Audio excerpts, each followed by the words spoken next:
Hindi ko inakala na mula sa kilalang antingera ay mapupunta ako sa pagiging palaboy.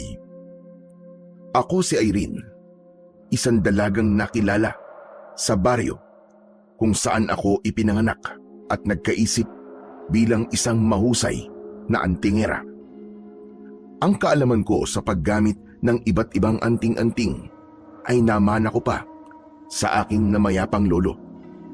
Bata pa lang ako ay tinuruan na niya ako na gumamit ng kanyang mga agimat at anting-anting.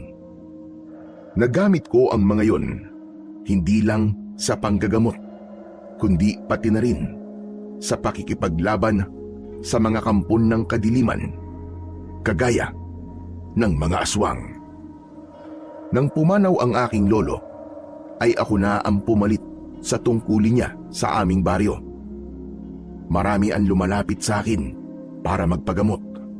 May ilan na humihingi ng tulong kapag may aswang o elementong gumagambala sa kanila. Matibay ang aking dedikasyon sa aking tungkulin. Ngunit lahat ay nagbago nang isang sakit ang kumalat sa aming baryo. Isang sakit kung saan maliliit na sugat ang balat ng mga tao. Sinubukan kong bigyan ng lunas ang sakit na iyon, pero labis akong nahirapan. Hanggang sa nagpakalat ng maling balita ang mga taong may inggit sa akin. Sinabi nila na ako daw ang may kagagawan ng kumakalat na sakit. Ayon sa kanila, ginawa ko yun para mas marami ang magpagamot sa akin at lumaki ang aking kita. Kahit ang totoo naman ay hindi ako naniningil. Kung magkano lang ang ibigay nila, ay malugod at buong puso ko yung tinatanggap. Nagalit ang mga tao sa akin. Pinalayas nila ako. Hindi lang basta pinalayas, kundi sinunog nila ang aking bahay. At yun ang dahilan kung bakit meron akong peklat sa kaliwang pisngi. Wala na akong nagawa, kundi ang umalis sa baryong yon. Ang tanging dala ko lang ay ang damit na suot ko at ang anting-anting na unang ipinamana sa akin ng lolo ko. Napunta ako sa kung saan-saang lugar hanggang sa natuto na akong mamalimos para lamang mabuhay. Madalas akong nakatambay sa isang palengke sa isang baryo dahil mababait ang mga tao roon at palaging merong nagbibigay sa akin ng pera at pagkain. Gaya na lamang ng umagang yun. Nakaupo ako sa bukana ng palengke at may lumang lata ng gatas sa aking tabi. Umangat ang mukha ko mula sa pagkakayuko nang isang matandang lalaki ang napansin kong nakatayo sa aking harapan. Lolo Pedro, kayo ho pala yan. Ang dami niyo naman pong pinamili. Oo nga eh. Alam mo kasi, tuwing Sabado ay nagluluto talaga ako ng marami dahil pinapakain ko ang mga bata sa baryo namin. Aba, napakabait niyo po pala talaga. Hindi naman. Mag-isa na lang kasi ako sa buhay at sobra-sobra para sa akin ang kinikita ko sa pag-aalaga ng baboy. Kaya yung sobra sa biyayang natatanggap ko ay ipinapamahagi ko sa iba. Oo nga pala, kumain ka na ba, Irene? Hindi pa nga po eh. Kulang pa po kasi itong napapalimos ko para makabili po ako ng kahit tinapay man lang. Gusto mo ba na tulungan ako sa pagluluto? Tapos doon ka na rin kumain? Aba, sige po. Alam niyo po ba na mahilig po talaga akong magluto? Aba, tama-tama pala. Kung ganun ay halika na. Kailangan ko kasing magluto kagad. Adobo baboy kasi ang lulutuin ko. At gusto ko papakuluan ko yun ng matagal para malambot ang karne. Kasi mga bata ang kakain. Tumayo na ako at tinulungan ko si Lolo Pedro sa kanyang mga daladala. Malaki ang tiwala ko kay Lolo Pedro dahil sa tuwing nakikita niya ako ay palagi niya akong binibigyan ng pera o hindi naman kaya ay pagkain. Maaliwalas din ang mukha niya at palangiti siya.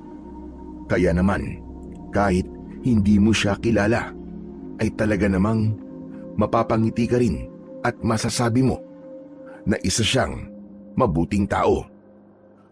Makalipas ang ilang minuto, ay narating namin ang bahay ni Lolo Pedro. Yun ang unang beses na nakarating ako roon. Kaya naman, namangha ako kasi medyo malaki pala ang bahay niya. Gawa yun sa matibay na uri ng kahoy at ang bubong ay yero. Pumasok kami sa bahay niya at mas lalo akong namangha dahil sa malinis at maayos ang mga bagay-bagay doon. Dumiretso kami sa kusina at pinaghain ako ni Lolo Pedro ng almusal. Sinangag, itlog at daing na bangus ang inilagay niya sa lamesa. Pinagtimpla niya rin ako ng kape. Kumain ka lang dyan ha, huwag kang mahiya. Pagkatapos mo kumain, ay saka tayo magsisimulang magluto. Sige po, maraming salamat po. Pero Lolo Pedro, grabe, ang laki po pala ng bahay niyo, no? Tapos, mag-isa lang po kayo rito? Oo, simula nang mamatay ang asawa ko, ay nawalan na ako ng kasama dito sa bahay. May anak po ba kayo, Lolo Pedro? Meron, 2. Yung isa ay nasa Maynila, yung isa naman ay nasa ibang bansa. Nakakamiss nga nung mga bata pa sila kasi nandito lang sila. Nakakalungkot naman po. Bakit kahit isa po sa kanila ay hindi kayo sinamahan dito? Ganito talaga ang buhay ng isang magulang. Hindi ko pwedeng pigilan ang mga anak ko sa gusto nilang gawin sa kanilang buhay. May mga pangarap silang gustong tuparin sa ibang lugar. At ayoko naman na maging hadlang ako para maabot nila ang pangarap na yon. Kaya ikaw, Irene, kapag nagkaroon ka na ng mga anak, ay sulitin mo na ang panahon na kasama mo sila. Dahil kapag lumaki na sila at kaya na nilang tumayo sa sarili nilang mga paa, ay malaki ang posibilidad na iwanan ka rin nila. Naku, wala naman po akong balak mag-asawa at magkaroon ng anak. Lalo na sa lagay po ng buhay ko ngayon. Palaboy na nga lang po ako tapos mag-aalak pa po ako. E di, nadamay pa po ako ng inosenteng buhay sa kahirapang meron ako ngayon. Sigurado ako na hindi habang buhay ay nasa ganyang kang sitwasyon. Basta't huwag kang makalimot na tumawag sa Panginoon at samahan mo na rin ng gawa. Pero matanong ko lang, Irene, nasaan pala ang pamilya mo? Parang ang tagal mo na rito sa baryo namin, pero hindi pa kasi kita nakakausap sa kwento ng buhay mo.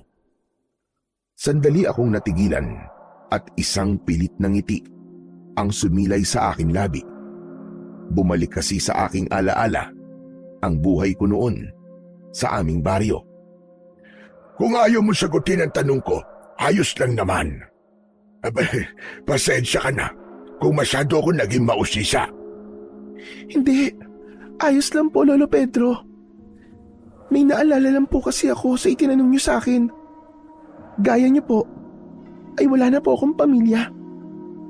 Nang namatay po kasi ang lolo ko, ay naging mag-isa na po ako sa buhay.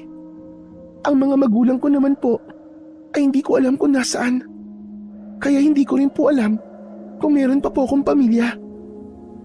Meron ka palang pamilya noon. Ibig sabihin, ay meron ka rin bahay. Anong nangyari? At naging palaboy ka?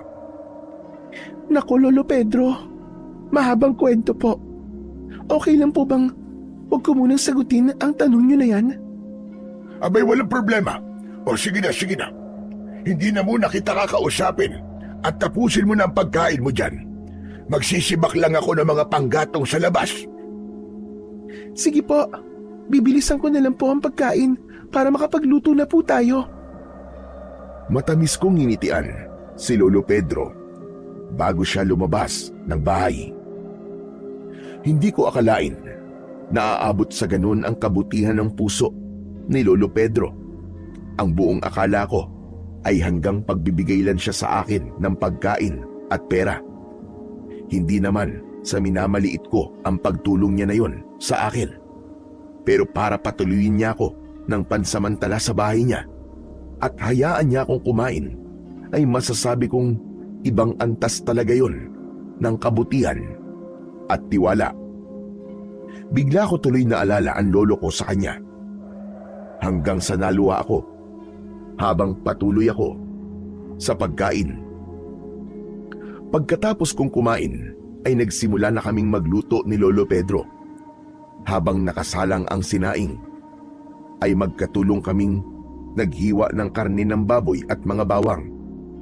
Patuloy kami sa pagkwekwentuhan at sinabi ko sa kanya ang hirap ng isang palaboy. Mahirap po na wala akong permanenteng bahay, lalo na po kapag umuulan. Minsan nga po, sa ilalim lang po ako ng puno natutulog. Kapag po kasi sa harapan ng bahay ng kung sino, ay madalas tinataboy po ako. Naiintindihan ko naman po sila kasi natatakot po sila sa akin. Kahit sino naman po ay matatakot sa itsura kong ito. Ang dungis-dungis ko at ang baho ko pa. Hindi naman lahat ay matatakot sa iyo, Irene. Kagaya ko, hindi ako natatakot sa iyo dahil mas inuna ko munang kilalanin ka at alamin kung mabuti kang tao.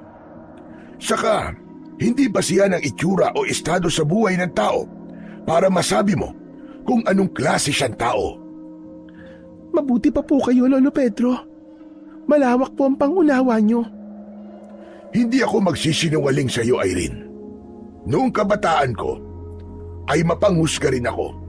Pero habang tumatanda ako, ay hinayaan ko ang sarili ko na maging bukas ang isip at mas nilakihan ko ang aking pangunawa sa mga bagay-bagay.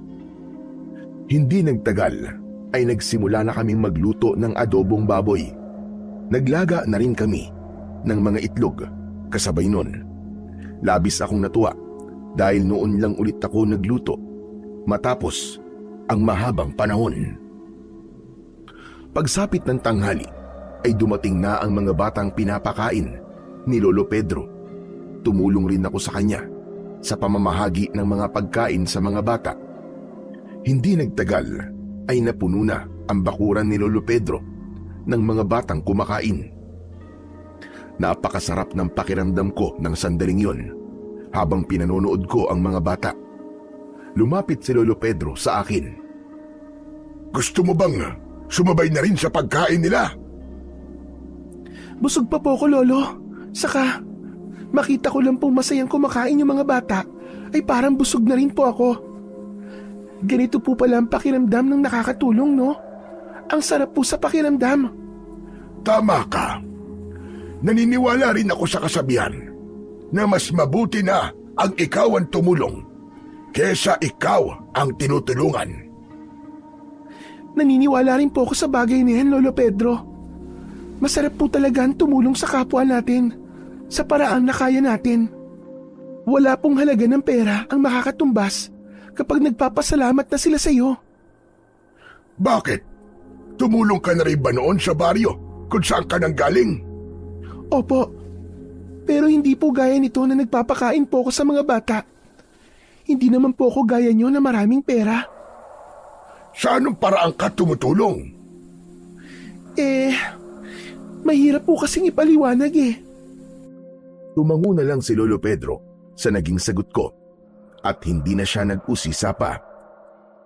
Hindi ko sinagot ang tanong ni Lolo Pedro dahil hindi ko alam kung paano ipapaliwanag sa kanya na tumutulong ako noon sa mga tao sa pamamagitan ng panggagamot at pakikipaglaban sa mga aswang gamit ang iba't ibang klase ng agimat at anting-anting. Nang natapos ng kumain ang mga bata, ay nagpasalamat sila sa amin ni Lolo Pedro. Maya-maya pa ay umalis na ang mga bata at tinulungan ko na rin si Lolo Pedro na hugasan ang mga pinaglutuan namin. Meron siyang poso sa likod ng bahay niya at doon namin hinugasan ang mga yon. Hindi nagtagal ay natapos na kami. Nang nagpaalam na ako kay Lolo Pedro, ay inabutan niya ako ng plastik na may laman na adobo at kanin. Wow! Ang dami naman po nito. Sobra-sobra po ito sa akin. Mas maganda nga na marami yan para marami kang makain. Saka, para hindi mo na problemahin ang pagkain mo mamayang gabi. Lolo Pedro, maraming salamat po. Hindi ko po alam kung paano po ako makakabawi sa inyo. Sa dami po nang naitulong niyo sa akin. Hindi kita tinutulungan dahil naghihintay ako ng kapalit, Irene. Tinutulungan kita kasi alam kong kailangan mo ng tulong at karapat-dapat ka na tulungan. Basta ang gusto ko lang ay huwag kang mawawalan ng pag-asa sa buhay, Irene. Magdasal ka palagi sa Panginoon at ipagdasal mo na rin na humaba ang buhay ko para mas marami pa akong matulungan. Grabe, napakabait niyo po talaga, Lolo Pedro. Hayaan niyo po at isasama ko po kayo palagi sa panalangin ko. Okay lang po ba na sa susunod po na Sabado ay tulungan ko ulit kayo na magluto ng pagkain ng mga bata? Aba, magandang ideya yan. Tamang-tama. Kasi, ang naiisip kong lutuin sa susunod na Sabado ay kaldereta. Maraming saog yun, kaya marami-rami ang kailangan kong hiwain. Malaking bagay sa akin. Natutulungan mo ko. Sige po, babalik na lang po ako rito sa susunod na Sabado. Maraming salamat po ulit talaga. Sige po, Lolo Pedro. Aalis na po ako. O siya, sige. Mag-iingat ka, Irene, ha? Kayo rin po, Lolo Pedro.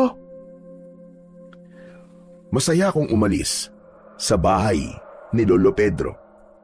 Dahil sa maikling oras ay naramdaman kong muli ang masarap na pakiramdam kapag nakakatulong sa iba. Noon kasi ay halos araw-araw akong merong ginagamot. Hindi ako tumatanggap ng anumang bayad at kung ano lang ang ibigay nila sa akin ay bukal sa puso ko yung tinatanggap. May ilang pagkakataon din na nagagamit ko ang kaalaman ko sa paggamit ng anting-anting kapag kailangan kong makipaglaban sa aswang. Ngunit ang mga bagay na yon ay matagal ko nang tinalikuran. Natakot kasi akong may ibang tao na makaalam na may ganun akong kakayahan dahil baka maulit lang ang nangyari noon sa akin. Nang sandaling yon ay napansin ko na matindi ang sikat ng araw. Kaya naisipan kong magpunta sa gubat na malapit sa baryong yon. Doon ako nagpupunta kapag mainit ang panahon dahil marami roong puno na nagbibigay ng lilim. Maya-maya pa ay naglalakad na ako sa loob ng kagubatan. Nagtungo ako sa batis na naroon kung saan ako naliligo. Ngunit nang malapit na ako sa batis ay napahinto ako nang isang matangkad na lalaki ang aking nakita na naglalakad sa aking unahan. Kahit nakatalikod siya, ay kilala ko siya. Si Kapitan Hilario yun, ha? Ano kayang ginagawa niya rito sa gubat? At saan kaya siya pupunta? Hindi ko alam, pero naisipan kong sundan si Kapitan Hilario. Siya ang namumuno sa baryo na yon. Kilala siya ng lahat bilang isang istrikto na kapitan na kapag may sinabing patakaran ay dapat sundin ng lahat. Tahimik kong sinundan si Kapitan Hilario. Halos inabot ako ng kalahating oras sa pagsunod sa kanya hanggang sa huminto siya sa harapan ng isang kuweba. Tinanggal niya ang mga batong nakaharang sa bunganga ng kuweba at saka siya pumasok doon. Bakit pumasok siya sa kuwebang yun? Akala ko ba ay ipinagbabawal niya ang pumasok doon? Ito talagang si Kapitan, oo. Magsasagawa ng patakaran, pero siya rin naman pala ang lalabag. Nanatili ako roon ng ilang minuto upang hintayin si Kapitan Hilario. Umupo ako sa ilalim ng isang puno habang nagmamasid sa paligid. Maya-maya pa ay humikab ako dahil bigla akong nakaramdam ng antok. Sumandal ako sa katawan ng puno at saka ako pumikit. Hindi nagtagal ay naramdaman ko ng unti-unti na akong nakakatulog. Hindi ko alam kung gaano na ako katagal natulog nang nagising ako dahil may sumipa sa aking binti. Mabilis akong tumayo at agad kong inihandaan sarili ko sa pakikipaglaban. Mariin kong ikiniyom ang aking mga kamao na parang ako'y isang boksingero na sasabak sa matinding laban. Ngunit agad kong ibinaba ang aking mga kamay nang malaman ko na si Kapitan Hilario pala ang nasa harapan ko. Seryoso ang mukha niya at tila hindi niya nagustuhan na nakita niya ako sa lugar na yon. Ay, pasensya na po kayo. Kayo pala, Kapitan. Akala ko kasi kung sino na. Anong ginagawa mo rito, ha? Nagpapahinga lang po. Saka, dito po talaga ako pumupunta kapag sobrang init po ng panahon. Baka ginagawa mong palikuran ng gubat na to, ha? Naku, hindi po. Grabe naman po kayo manghusga sa akin. Sa palengke po ako nagbabanyo at hindi po rito. Kayo po ba? Kaya po ba kayo nandito? Dahil dito kayo dudumi? Nagpapatawa ka ba? Hindi kasi nakakatawa eh. Naglilibot ako dito dahil gusto kong malaman kung meron ba ditong nagpuputol ng puno ng iligal. Pero Kapitan, parang hindi naman po ganun ang nakita kong ginawa nyo. Nakita ko pong pumasok po kayo ron sa kuweba. Hindi po ba pinagbabawalan yung pumasok ang kahit na sino sa kuwebang yun? Kasi ang sabi nyo ay marami roong makakamandag na ahas. Sinusundan mo ba ako? Opo. Ang ibig ko po sabihin ay opo. Sinundan ko nga po kayo. Pero hindi ko naman po sinasadya. Pupunta po kasi talaga ako sana rito. Doon po sa may batis. Tapos nakita ko po kayo. Nagtaka po ako kung bakit nandito kayo. Kaya po sinundan ko kayo. Nagulat ako nang biglang hinawakan ng mahigpit ni Kapitan Hilario ang braso ko at nanlilisik ang mga matang tinignan niya ako. Sinadya mo man o hindi, sinundan mo pa rin ako. Ikaw na palaboy ka. Magpasalamat ka at hinahayaan kitang magpagala-gala sa baryo namin. Gusto mo bang ipadampot kita sa mga pulis, ha? Bakit nyo naman po ako ipapadampot sa mga pulis? Wala naman po akong ginagawang masama. Hindi po ako nagnanakaw at hindi po ako namemerwisyo sa mga tao. Kahit na, pwede pa rin kitang ipahuli sa mga pulis para dalhin ka kung saan ka nararapat. Kaya kung ayaw mong gawin ko yun sa'yo, ay manahimik ka. Huwag mong sasabihin sa kahit na sino na nakita mo akong pumasok sa kuwebang yon. Bakit po, Kapitan? Ano po ba kasing ginawa niyo sa loob ng kuweba? Wala ka nang pakialam doon. Sa bagay, wala dapat akong pakialam kung sabihin mo man sa ibang tao na nakita mo.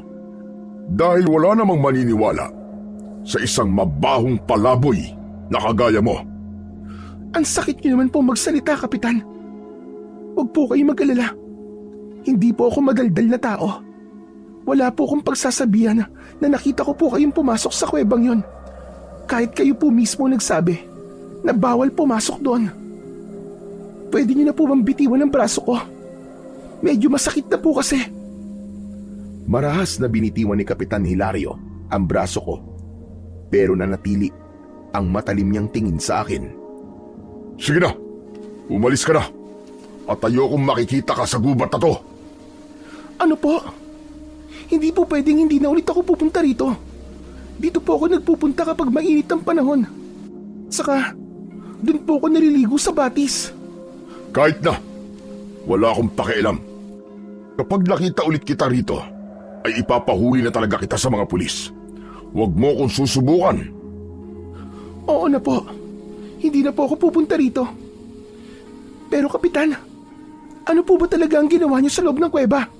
Sinabi nang umalis ka na eh. Opo, eto na nga po, aalis na. Patakbo akong lumayo kay Kapitan Hilario. Sandali ko siyang nilingon at nakatayo pa rin siya kung saan ko siya iniwanan. Nakatingin siya sa akin na para bang sinisiguro niyang aalis na talaga ako. Ano kaya talaga ang ginawa ni Kapitan dun sa loob ng kuweba? Sigurado ako na meron siyang itinatago, kaya ayaw niya akong bumalik dito sa gubat. Kahit gusto kong alamin ang dahilan kung bakit nagpunta sa kuweba si Kapitan Hilario at tila kinikiliti ako ng aking kuryosidad, ay mas pinili ko pa rin na sundin na lang kung ano ang sinabi niya. Ayoko kasing mapaalis sa baryong yun, lalo na't komportable na ako ron. Mahirap na kasing makahanap ng ibang lugar na halos lahat ng mga tao ay mababait. Sa mga naunang baryo kasi na napuntahan ko ay palagi akong pinagtatabuyan dahil hindi lang palaboy ang tingin sa akin, kundi isang baliw na dapat iwasan. Pagsapit ng gabi ay pinili kong matulog sa ilalim ng isang puno na nasa tabi ng kalsada. Meron doong mahabang upuan na gawa sa kawayan, kaya kahit paano ay komportable roon. Minsan kasi ay merong aso na nakatali sa puno na yon, kaya minsan lang ako nakakatulog doon. Inilagay ko sa ilalim ng upuan ng sako na naglalaman ng mga bagay na napupulot ko sa daan at basurahan na sa tingin ko ay mapapakinabangan ko. Humiga na ako sa upuan at namaluktot ako para kahit papano ay mabawasan ang lamig na aking nararamdaman. Hindi pa man ako tumatagal sa pagkakahiga nang may narinig akong mga lalaki na kumakanta. Sa klase ng boses nila ay alam ko na mga lasing ang mga yun. Hindi ko sila pinansin at nanatili akong nakapikit. Ngunit napapitlag ako nang may humawak sa aking hita. Napabalikwas ako ng bangon at nilukob ako ng takot nang nakita ko na nasa harapan ko yung dalawang lasing na lalaki. Namumungay ang mga mata nila at puno ng pagdanasang nakatingin sila sa akin. Anong ginagawa niyo? Umalis na kayo dahil sisigaw ako. Tinawanan lang nila ako. Sinabi ng isa na wala silang pakialam kahit sumigaw ako.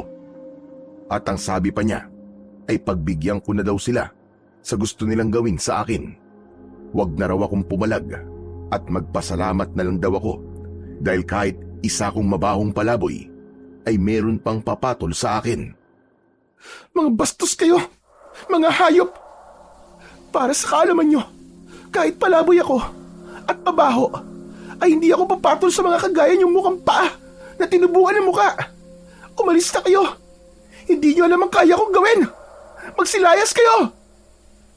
Ngunit hindi man lang natakot ang mga lalaki sa sinabi ko. Bagkus ay hinawakan ng isang lalaki ang dalawa kong kamay habang ang isa naman ay sa mga paa ko. Nagpumiglas ako pero wala akong laban sa lakas ng dalawang lalaki. Tulong! Tulungan niyo ako! Saklolo! Mga walang iya kayo! Bitiwan niyo ako! Bitiwan niyo ako! Hindi ako huminto sa pagwawala at pagsigaw. Nang nabitiwan ng isang lalaki ang isa kong binti, ay hindi ko na sinayang ang pagkakataon na yon. Malakas ko siyang sinipa sa muka. Ang isa naman ay kinagat ko ng mariin ang isang kamay. Nang tuluyan na akong nakawala sa kanila, ay mabilis akong tumakbo habang humihingi ng saklolo. Pero sinundan pa rin ako ng dalawang lalaki na parabang hindi sila papayag na hindi nila magagawa ang masamang balak nila sa akin. Tumakbo ako ng tumakbo hanggang sa sumalubong sa akin ang isang matandang lalaki. Kahit papano ay nakaramdam ako ng kaligtasan nang malaman ko na si Lolo Pedro yun na may dalang itak. Anong nangyayari? Abay, bakit ka sumisigaw, Irene? Lo, tulungan niyo po ako. May mga lasing pong gusto kong pagsamantalahan. Agad akong nagtago sa likod ni Lolo Pedro nang malapit na sa amin ang dalawang lalaki. Matapang na hinarap ni Lolo Pedro ang mga yon. Hoy, mga kamote!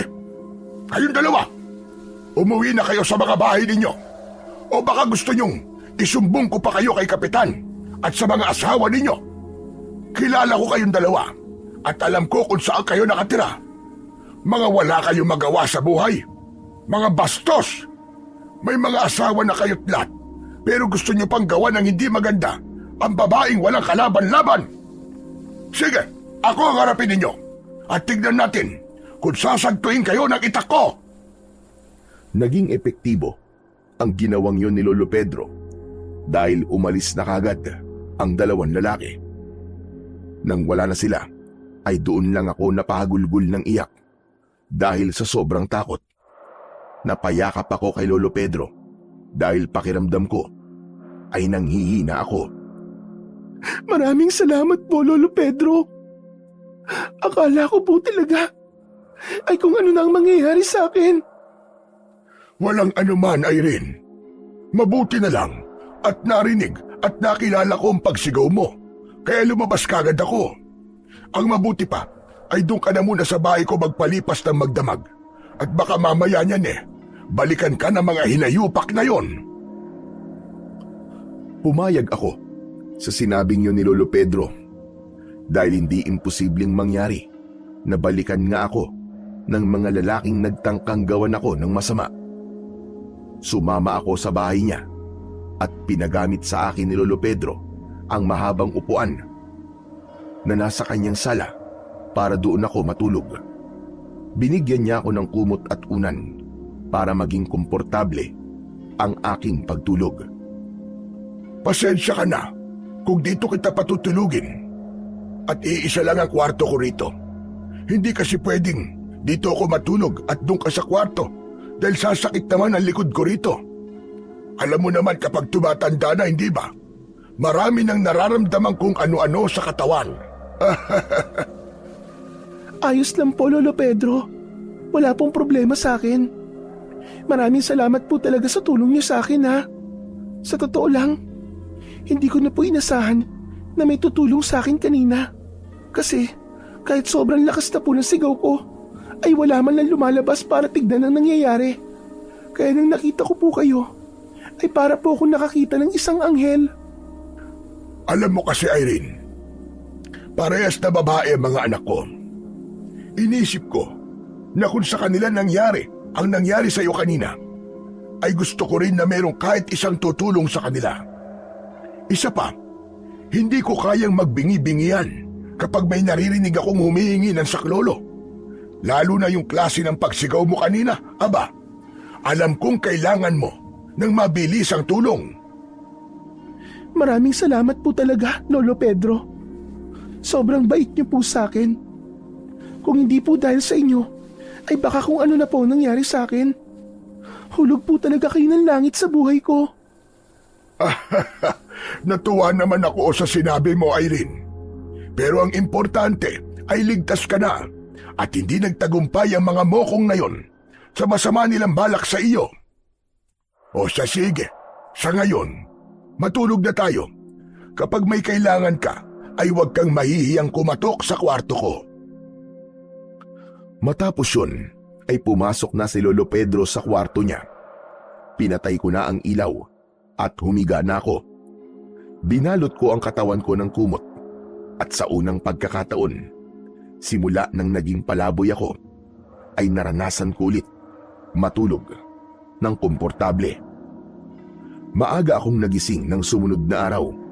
Naisip ko na kailangan may gawin ako para kahit paano ay makabawi man lang ako sa kabutihan ni Lolo Pedro. At ang naisip kong gawin ay ipagluto siya ng almusal. Nakialam na ako sa kusina niya. Nakita ko na merong bahaw na kanin, kaya ginawa ko yung sinangag. Habang nagluluto ako, ay lumabas na si Lolo Pedro ng kwarto niya at nagulat siya nang nakita niya ako na nasa kusina. Ano ba yung ginagawa mo, Irene? Bakit nagluluto ka? Umupo ka lang at ako nang bahala dyan. Bisita ka rito sa bahay ko, kaya dapat ay wala kang ginagawa. Ayos lang po, Lolo Pedro. Gusto ko po kasi makabawi sa pagtulong niyo po sa akin kagabi. Hindi ba sabi ko sa'yo, ay hindi ko kailangan ng kapalit sa pagtulong ko sa iyo. Hala, sige na, maupo ka na't ako na ang tatapos ng ginagawa mo. Hinayaan ko na lang si Lolo Pedro na magluto.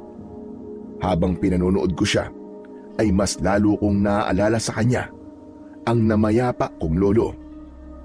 Makalipas ang ilang sandali, ay magkasabay na kaming kumakain ng almusal. Oo nga pala, Irene. Meron akong iaalok sa'yo. Naisip ko kasi kagabi na hindi ligtas para sa isang babae na kagaya mo ang walang bahay at sa labas lang natutulog. Kaya kung gusto mo at ayos lang sa'yo, dito ka nalang maniraan sa bahay ko. At para hindi ka mailang, kasi baka isipin mong libre ang paninirahan mo rito, pwede mo akong tulungan sa pag-aalaga ng mga baboy. Gusto mo ba yon? Talaga po? Papatirahin niyo po ako rito? Abay, oo naman.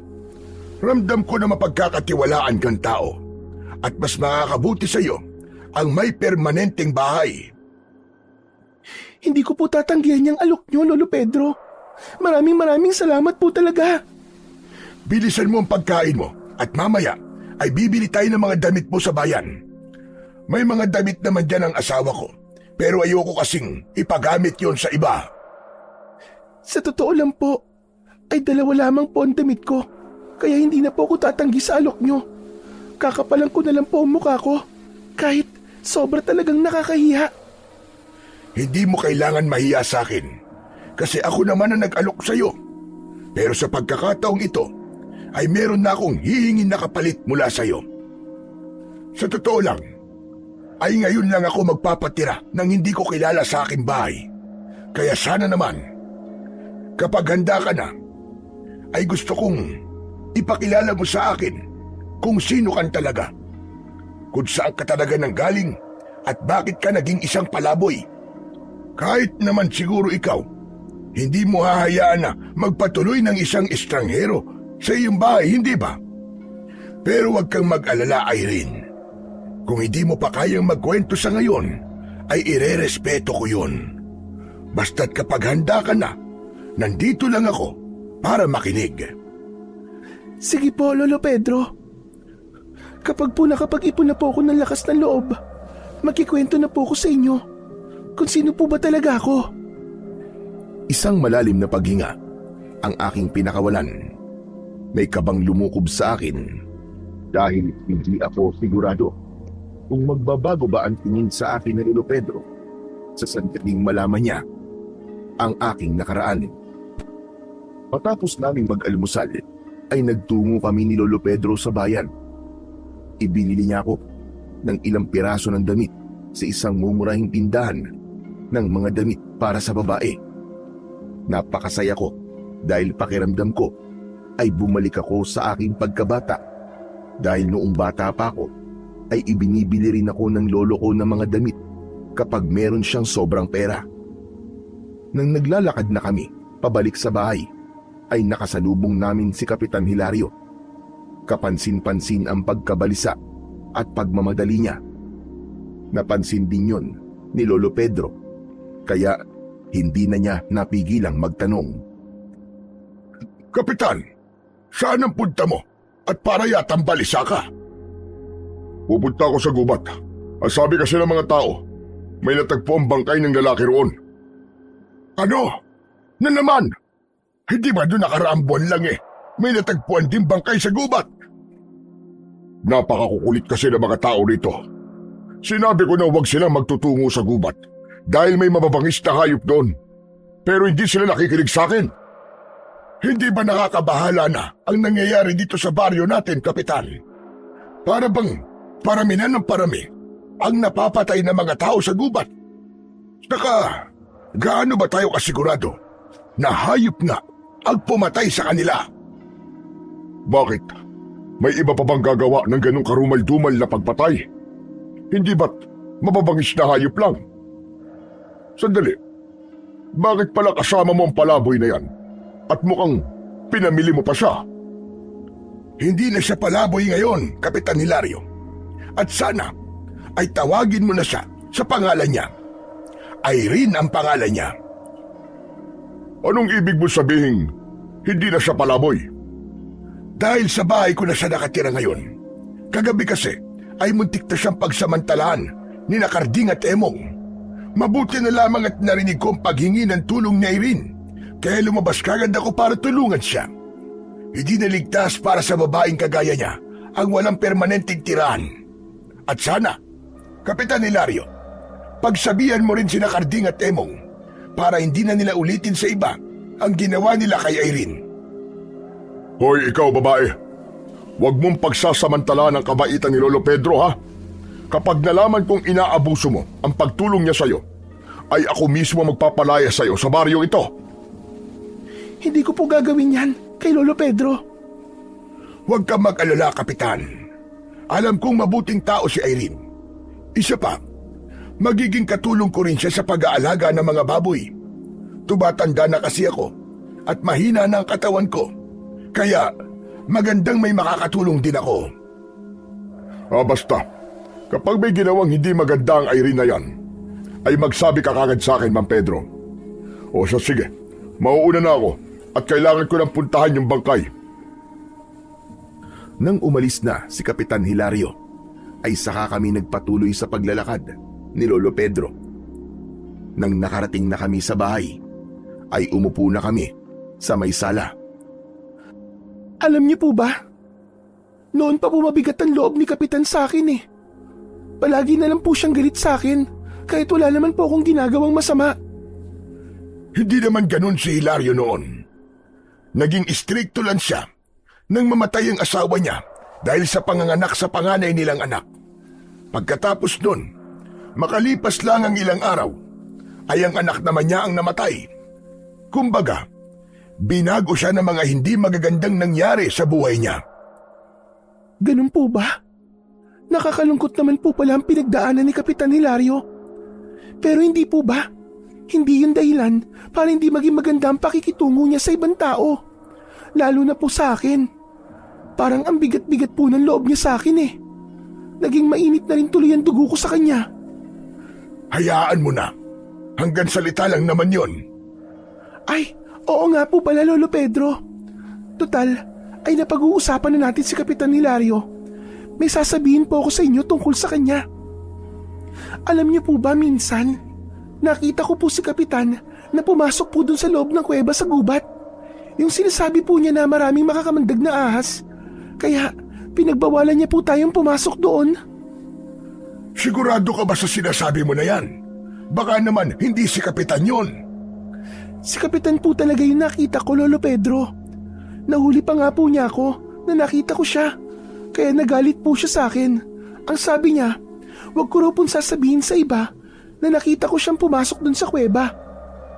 Pero dahil hindi siya mabait sa akin, hindi ko gagawin ang sinabi niya. Kaya ikinikwento ko po ngayon sa inyo. Eh ano raw ba ang ginagawa niya roon sa kuweba?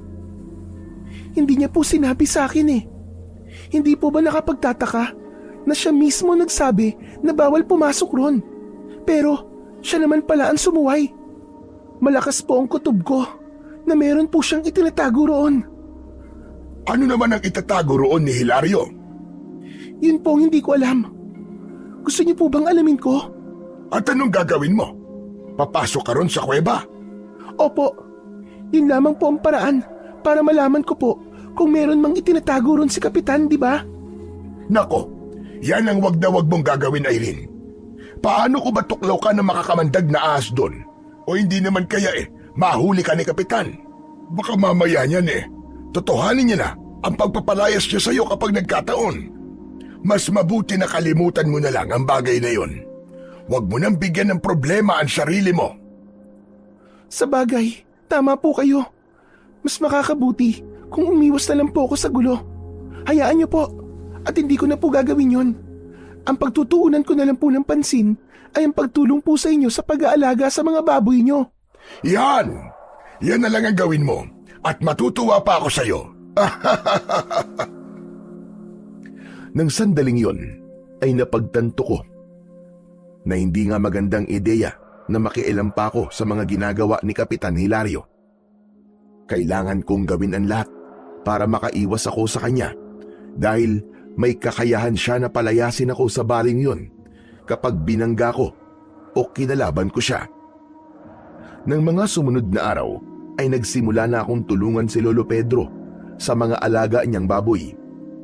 Ako ang nagpapakain ng mga yon at nagpapaligo. Sinisiguro ko rin na malinis ang kulungan para hindi yun mangamoy.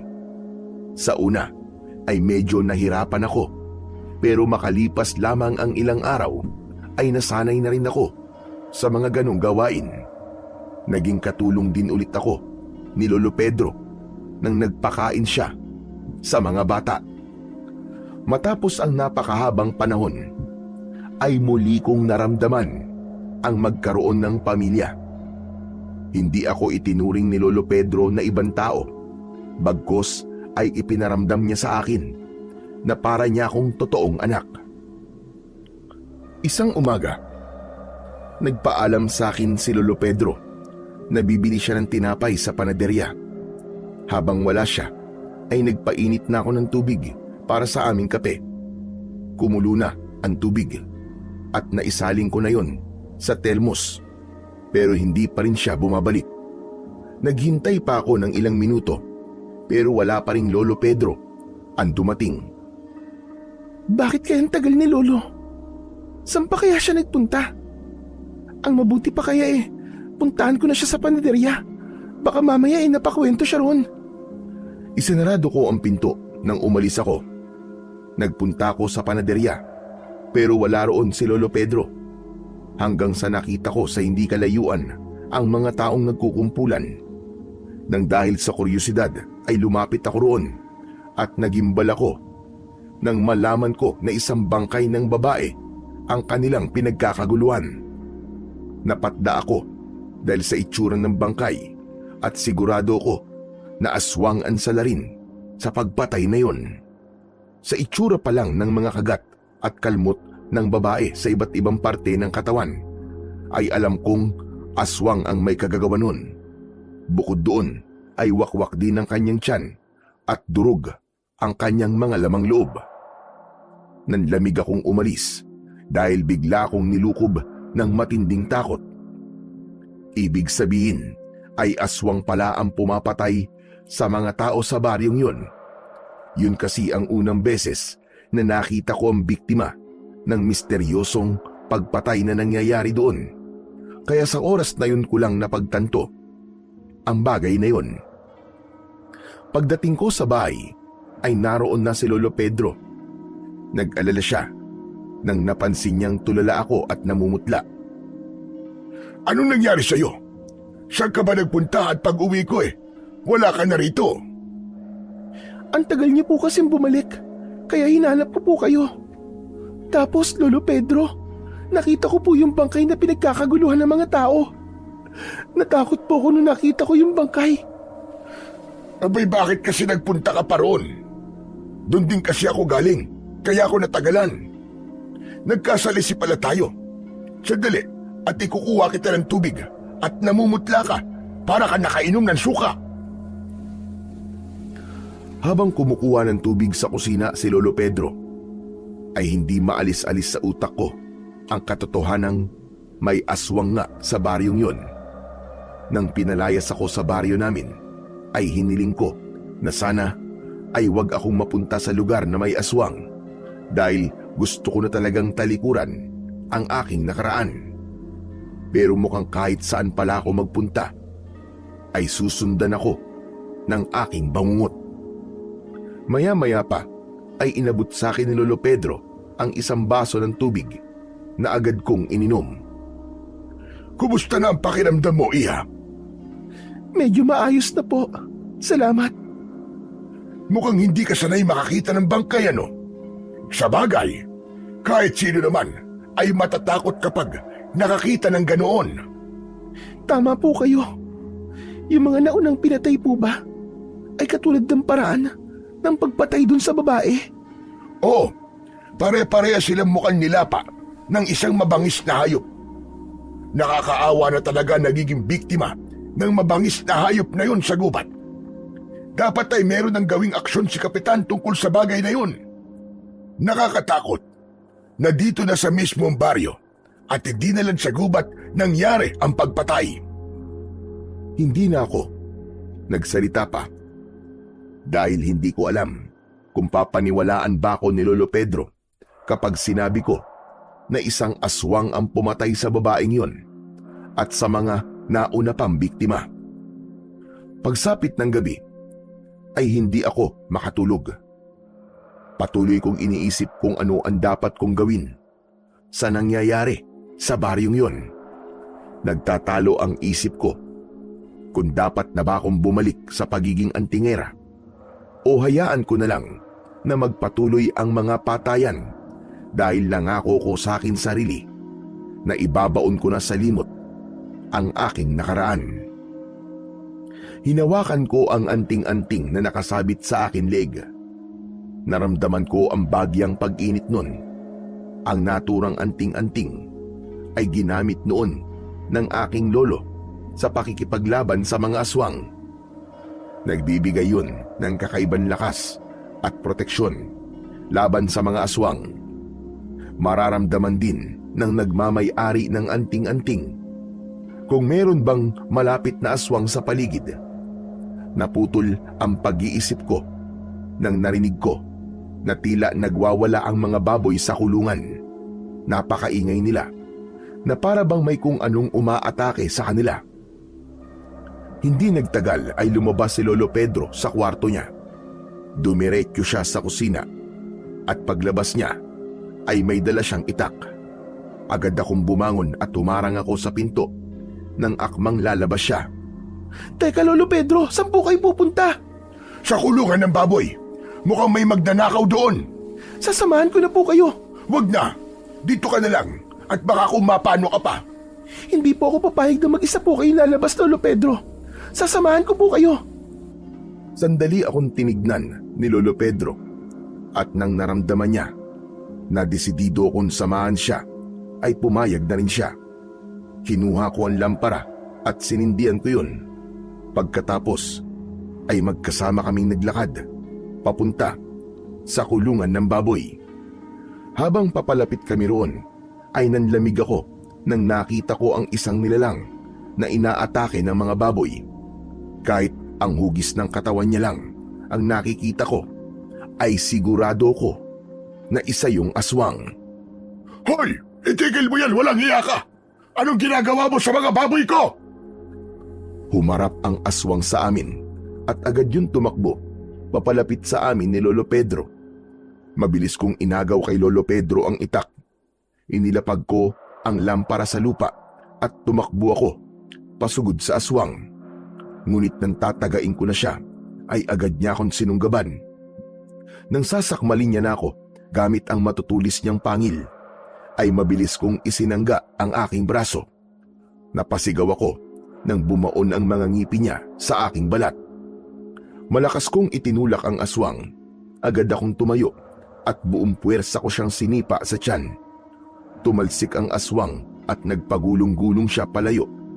Nang tumayo ang aswang, ay mabilis siyang tumakbo hanggang sa nawala na siya sa paningin ko. May pag-aalalang lumapit sa akin si Lolo Pedro. Diyos ko! Nakagat ka niya, Irene! Halika sa loob at kailangang malinisan ang sugat mo! Hindi na po. Ayos lang po ko. Hindi naman po malalim tong sugat ko. At saka, malayo po to sa bituka. Anong ayos lang? Tignan mo nga. At napakarami ng dugo ang nawawala sa iyo. Ayos lang po talaga ako. Ang mabuti pa po, ay tignan na lang po natin yung mga baboy nyo. Kinuha ko ang lampara at naglakad ako papunta sa kulungan. Wala nang nagawa si Lolo Pedro kundi ang sundan ako. Nanlumo kami dahil 2 baboy ang nagawang patayin ng aswang. Ay nako po, Diyos ko!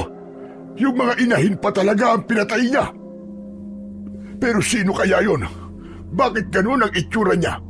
Para siyang isang halimaw. Tama po kayo, Lolo Pedro. Isa nga po yung halimaw. Isa po yung aswang. At malamang, siya rin po ang pumapatay ng mga tao dito sa baryo. Ano ba't sinasabi mo, Irene? Bakit kung makapagsabi ka ng aswang Parang ilang beses ka nang nakakita ng aswang. Maraming beses na po ako nakakita ng aswang. At hindi lang po basta nakakakita. Kung hindi, nakikipaglaban din po ako sa kanila. Teka, hindi ko maintindihan ang sinasabi mo. Sa loob na lang po tayo mag-usap. Hindi po ba?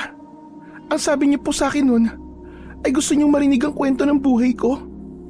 Handa na po ako ngayong magkwento sa inyo. Nauna akong naglakad pabalik sa loob ng bahay.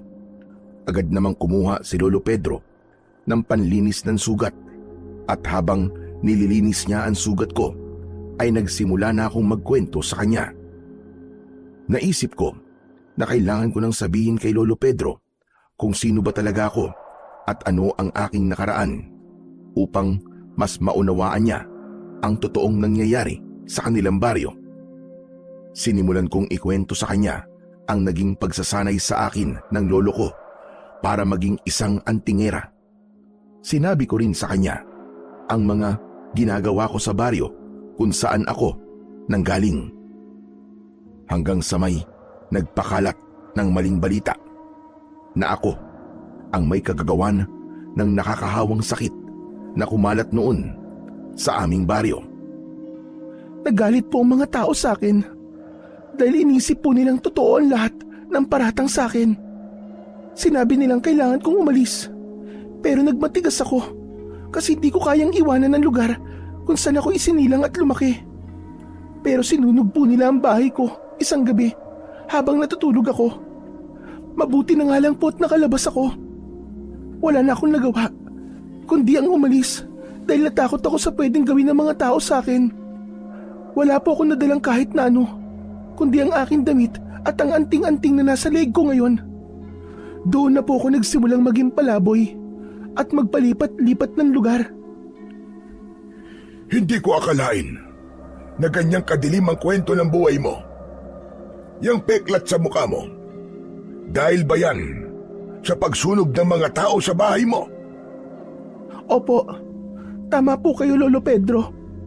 Kaya alam ko na hindi ko makakalimutan ang pangyayaring yon dahil habang nabubuhay ako, nasa mukha ko ang peklat na to. Pasensya na po kung hindi ko po kagad sinabi sa inyo kung sino talaga ako.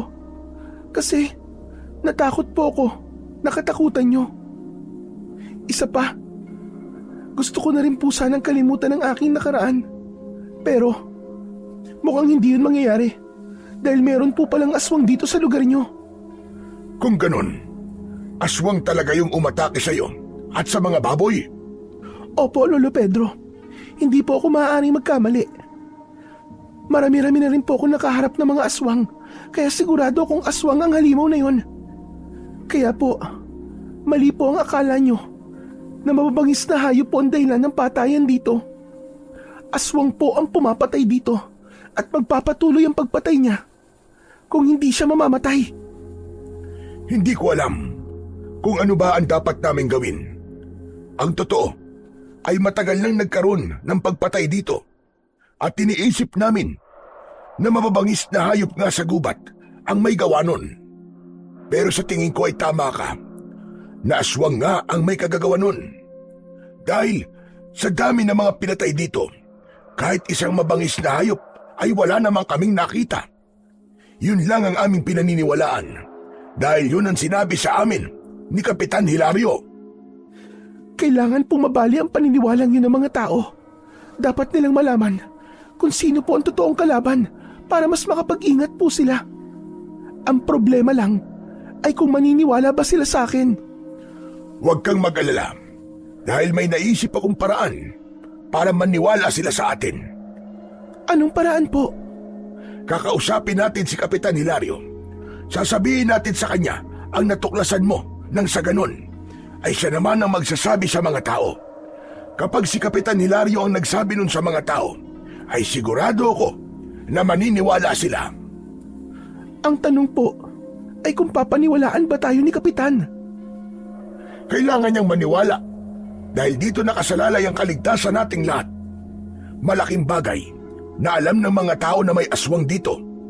Gaya ng sabi mo, para yon makapag-ingat sila at seryosohin nila ang patayang nangyayari. Kailangan natin subukang kausapin si Kapitan. Nang sandaling yun ay mas lalong tumindi ang aking kaba dahil wala akong ideya kung papaniwalaan ba kami ng mga tao, lalo na ni Kapitan Hilario. Labis din akong nagpasalamat kay Lolo Pedro dahil naniwala siya sa akin. Ibig sabihin lang nun ay meron akong kakampi sa posibleng magiging laban ko.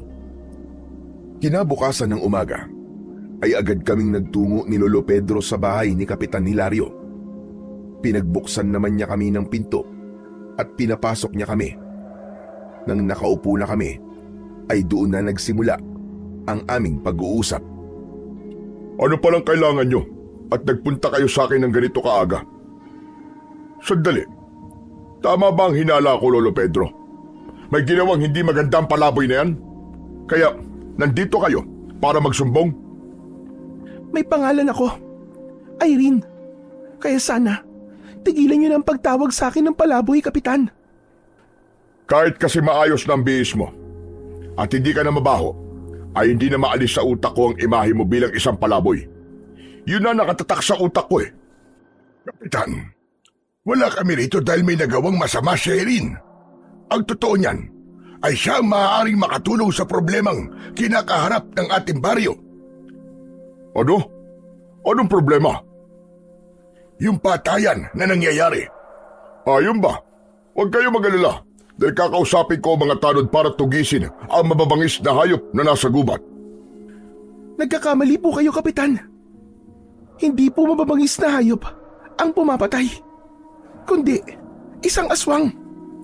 Ano? Aswang? Ano ba sinasabi mong aswang? Hindi ka lang pala palaboy, kundi isang baliw. Ang dapat sa'yo ay nagpapatingin sa doktor sa utak. Totoo ang sinasabi ni Irene, Kapitan. Ma'am Pedro, hindi ako makapaniwalang nabilog na ng babae nga ng ulo mo at nagawa niyang paniwalain kang may aswang dito sa lugar natin. Para sa iyong kaalaman, si Irene ay isang antingera sa baryo na pinanggalingan niya. Gumagamit siya ng anting-anting para manggamot at makipaglaban sa mga aswang. Kagabi, ay inatake ng isang aswang ang mga baboy ko at nakita mismo namin ni Irene ang aswang. Kaya ako na nagsasabi sa iyo, Kapitan, totoong may aswang dito sa baryo natin. Baka naman mabangis na hayop lang ang nakita ninyo. Matagal na akong nabubuhay sa baryong ito at kahit minsan ay wala akong nakitang mabangis na hayop na naglalakad gamit ang dalawang paa. Maniwala ka sa sinasabi namin, Hilario. Nandito kami para hingin ang tulong mo. At anong tulong naman ang hihingin niyo sa akin? Baka naman pwede mong bigyan ng babala ang mga tao. Sabihin mo sa kanila na kailangan nilang mag-ingat dahil merong aswang na pumapatay dito sa baryo natin. Kailangan nilang malaman kung sino ang totoong dapat nilang katakutan para magawa nila ang tamang pag-iingat. Sa tingin niyo ba ay maniniwala sila kapag sinabi ko yan? Ako nga hindi naniniwala eh. Sila pa kaya? Ay nako, tigilan niyo na ang kaibangan niyo dahil walang aswang dito sa baryo. Merong aswang dito, Kapitan. Hindi mo man narinig ang sinabi ni Lolo Pedro. Kami mismo ang nakakita sa aswang kagabi. Tignan mo itong sugat ko sa braso. Yung aswang ang may gawa nito sa akin. Kinagat niya ako. Inalis ko ang benda sa aking braso upang makita ni Kapitan Hilario. Pero tinawanan niya lang ako. Halatang kagat lang ng kung anong mabangis na hayop ang sugat mo. Pasensya na, pero hindi niyo ako makukumbinsi na maniwala sa inyo. Walang aswang dito sa baryong ito. At ang gusto ko ay huwag niyo nang ipagkalat ang kasinungalingan na yan dahil magdudulot lang yan ng takot sa mga tao. Ayokong matakot sila sa isang nilalang na wala namang katotohanan. Nagkakaintindihan ba tayo?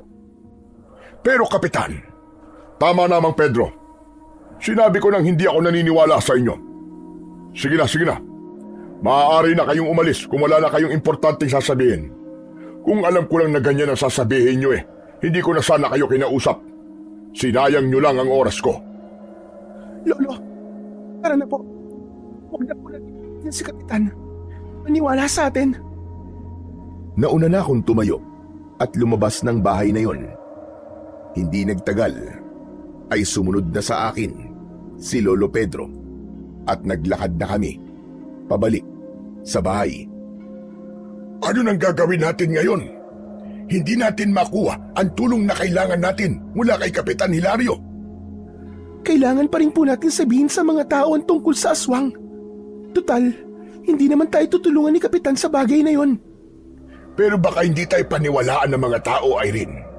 Si Kapitan Hilario lamang ang pinaniniwalaan ng mga tao rito. Kailangan pa rin po nating subukan. Kesa naman wala tayong gawin, di ba? Sa bagay, tama ka. Siguro naman kahit isa o dalawa ay merong maniniwala sa atin. Nagkasundo kami ni Lolo Pedro na sabihin na kagad sa mga tao ang tungkol sa aswang. Hindi na kami nagsayang ng oras at ginawa namin yun kagad sa araw ding yun. Nagbahay-bahay kami at sinabi namin sa mga tao na kailangan nilang mag-ingat dahil may aswang na umaatake sa baryong yun. Ipinaalam din namin sa kanila na aswang ang pumatay sa mga naunang natagpo ang patay at hindi mabangis na hayop ang may kagagawan. Inabot kami ng ilang oras bago kami natapos. Tanghali na nang nakabalik kami sa bahay. Nagpahinga muna kami at naupo kami sa sala. Sa tingin niyo po ba, Lolo Pedro? Ay, may naniwala po sa mga sinabi natin? Sa totoo lang, hindi ako sigurado sa bagay na yan. Pero maganda na ginawa natin ang parte natin. Nasa sa kanila na kung maniniwala ba sila o hindi. Pero, hindi ko pa po nagagawa ang parte ko. Hindi ko po kayang walang gawin, Lolo Pedro. Ang akala ko ay hindi na ako babalik sa pagiging antingera. Pero, hindi ko po kayang pabayaan na lang na madadagdagan pa ang biktima ng aswang na yon. Kailangan niyang mawala. Ang ibig mo ba sabihin tutugisin mo ang aswang? Opo, Lolo Pedro. Yun lang po ang paraan para matigil na ang karumal-dumal na pagpatay na nangyayari. Hanggat nabubuhay po ang aswang na yun, ay patuloy na dadami ang biktima niya. Ngunit natatakot ako para sa kaligtasan mo, Irene. Wala na bang ibang paraan para maresolba ang problema natin sa aswang? Wala na po, Lolo Pedro. Hindi na po madadala sa pakikipag-usap sa aswang ang lahat. Dahil noon pa man, ay pumapatay na siya. Wala nang ibang paraan, kundi ang patayin siya. Huwag po kayong mag-alala, kasi meron po akong magagamit na anting-anting. Ito pong suot ko sa leg ko ay mabisang panlaban sa mga aswang. Ito po ang tutulong sa akin sa pagpatay sa kanya. Sa bagay, ikaw lang ang may kakayahan na harapin ang aswang na yon. Wala namang kasing antingero o manunugi sa lugar na ito. Pero Irene, iha, mag-iingat ka. Kung kailangan mo ng tulong ko, ay magsabi ka lamang sa akin. Huwag po kayong mag-alala, Lolo Pedro.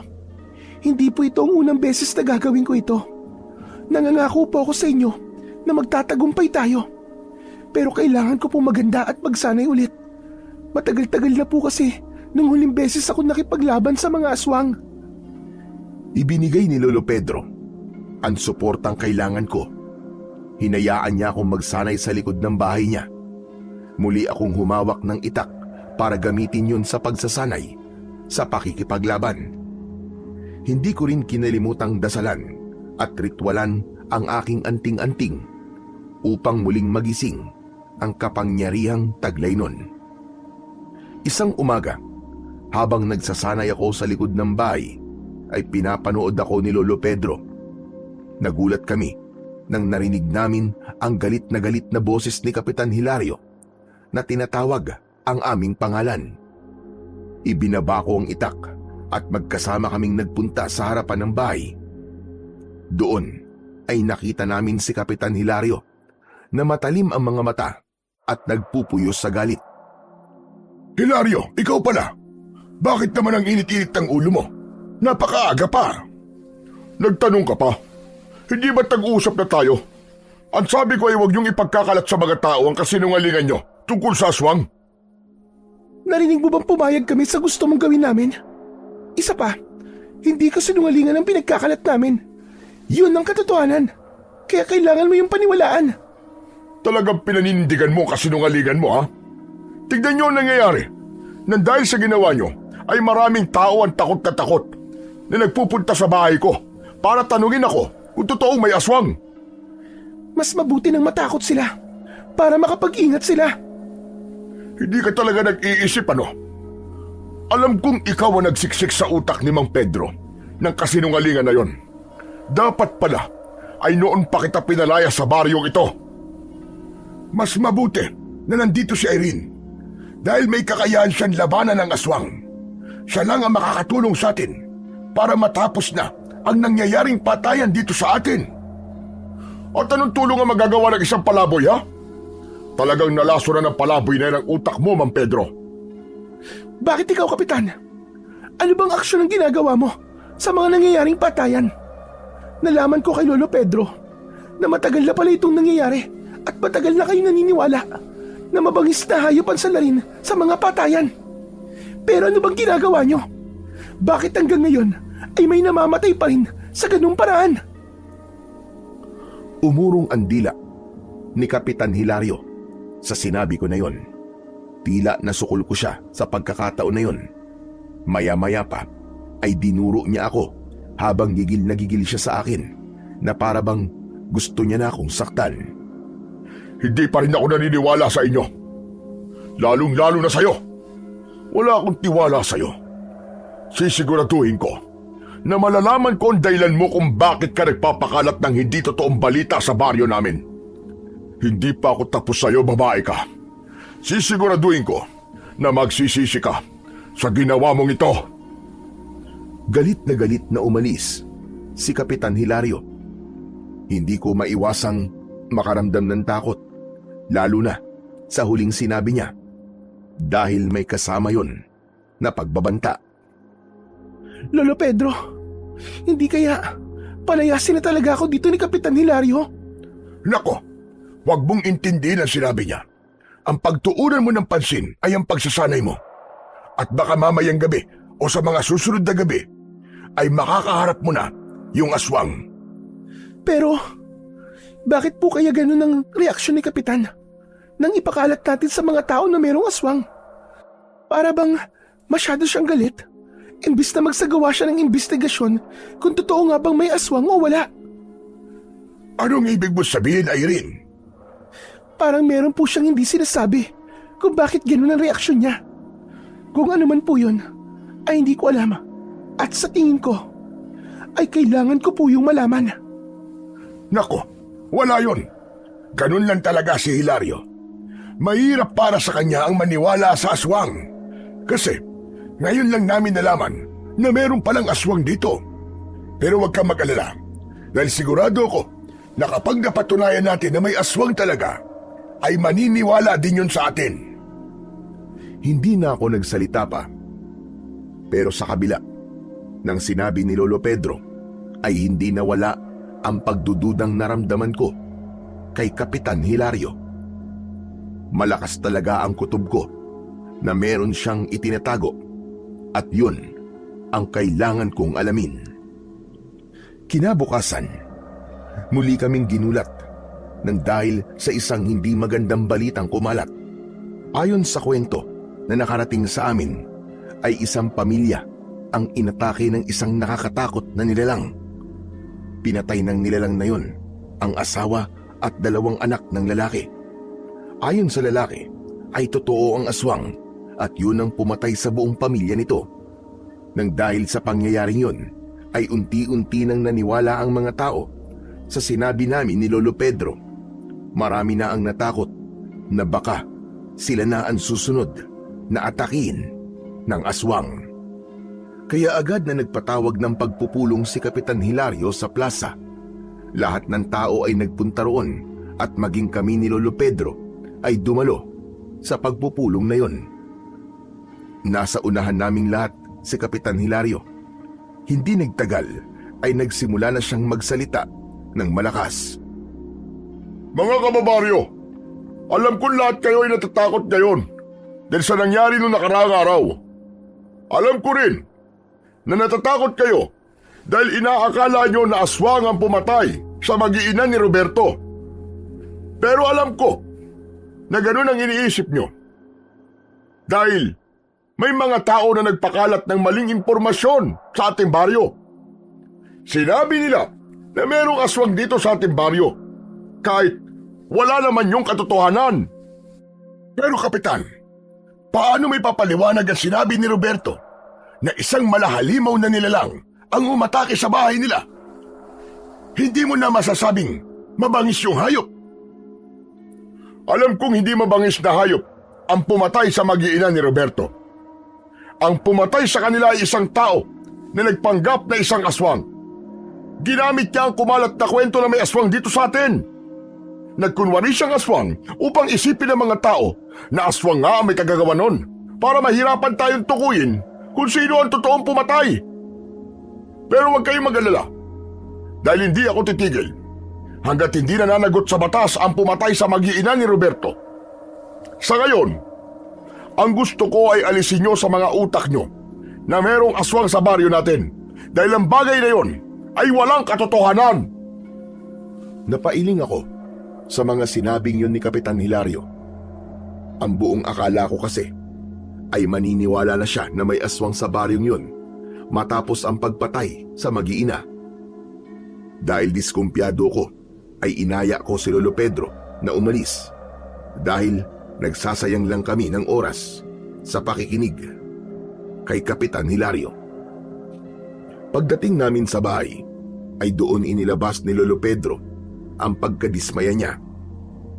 Buisit, hindi ko na alam kung ano ang dapat nating gawin para maniwala si Hilario na meron talagang aswang dito. Ilang pamilya pa ba ang dapat mawala bago siya maniwala? Kaya nga po inaya ko na po kayong umalis eh. Kasi baka hindi na po ako makapagpigil. At kung ano pa ang masabi ko sa kanya, baka kapag ganun po ang ginawa ko, ay mas lalo niya po akong pag-initan. Maging ako ay naiinis sa mga sinabi niya, Irene.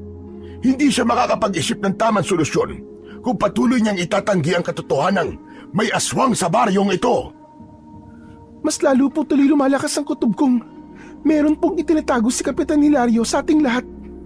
Siguro po mamayang gabi ay mag-uumpisa na po ako magmanman sa kanya. Sa tingin ko ay tama ka. Kahinahinala na ang pagpilit niya sa atin na huwag maniwala sa aswang.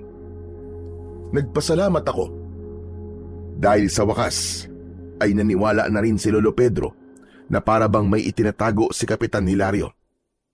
Hindi ko alam pero may pakiramdam ako na may koneksyon ang sikreto ni Kapitan Hilario sa kung anumang nangyayaring hindi maganda sa baryo na yun. Kinagabihan ay nagmanman ako sa labas ng bahay ni Kapitan Hilario. Bago ako magtungo roon, ay sinabi ko sa sarili ko na hindi matatapos ang gabing yon at malalaman ko rin ang itinatago ni Kapitan. Nagkubli ako sa likod ng isang malapad na puno para hindi niya ako makita. Maaga pa lang ay nakapatay na ang ilaw sa loob ng kanyang bahay. Maya-maya pa ay may nakita akong lalaki na papalapit sa aking pinagtataguan. Napakunot ang noo ko nang napagtanto ko na si Lolo Pedro yun. Nang nakalapit na siya sa akin, ay iniabot niya sa akin ang itak. Nakalimutan mo ito, Irene. Baka kasi sasaba ka sa gera nang wala ka man lang dalang armas. Hindi ko po kailangan ng armas. Nandito po ako para magmanman sa bahay ni Kapitan Hilario. Mabuti na ang sigurado. Dapat ay dala mo yan sa tuwing aalis ka sa gabi. Oo nga pala. Ano nang balita?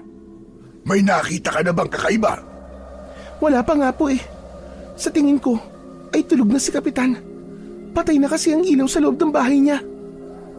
Aba, oo nga ano. Kung ganun, wala ka nang makikita rito. Yan nga rin po ang iniisip ko eh. Ano po kaya kung magronda na lang ako dito sa baryo at baka sakaling makaharap ko na yung aswang? Mabuti pa nga. Tara na. Ano pong tara na? Ano pa ba? Eh di sasamahan kita. Huwag na po, Lolo Pedro. Delikado po itong gagawin ko.